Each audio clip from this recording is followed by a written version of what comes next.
কৈলাসহর চিনিবাগান বাজার সংলগ্ন এলাকায় দুটি গাড়ির মুখোমুখি সংঘর্ষে ভয়াবহ যান দুর্ঘটনা। ঘটনায় গুরুতর আহত হয় দুজন। ঘটনার বিবরণে জানা যায় যে সোমবার দুপুর আনুমানিক 2টা নাগাদ কৈলাসহরের চিনিবাগান বাজার সংলগ্ন এলাকায় ধর্মনগরের অভিমুখ থেকে আসা একটি SML গাড়ি এবং কৈলাসহরের অভিমুখ থেকে যাওয়া একটি TR02G1748 নম্বরের বলেরো পিকআপ গাড়ির মুখোমুখি সংঘর্ষে ঘটে ভয়াবহ যান দুর্ঘটনা। আর এই সংঘর্ষের ফলে দুটি গাড়ির সামনের দিক দুমড়ে মুচড়ে যায়, পাশাপাশি দুটি গাড়ির চালক গুরুতরভাবে আহত হয়। স্থানীয়রা ঘটনাটি প্রত্যক্ষ করে খবর পাঠায় কৈলাসহর অগ্নি নির্বাপক দপ্তরে। পরবর্তীতে কৈলাসহর অগ্নি নির্বাপক দপ্তরের কর্মীরা ঘটনাস্থলে ছুটে গিয়ে আহতদের ঘটনাস্থল থেকে উদ্ধার করে চিকিৎসার জন্য ঊনকোটি জেলা হাসপাতালে নিয়ে যান। চিনিবাগান বাজারের সামনে টিপার আর বোলেরো ট্রাক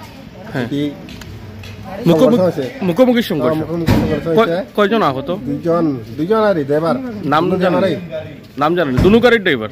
দুনো গাড়ির ড্রাইভার নাম হইলে সিদাম বুয়া, এটি হইলে টিপার 25 ইয়ার, আর একটা হইলে বিনোদ রুদ্রপাল, এটি হইলে তোমার বোলেরো টিপার।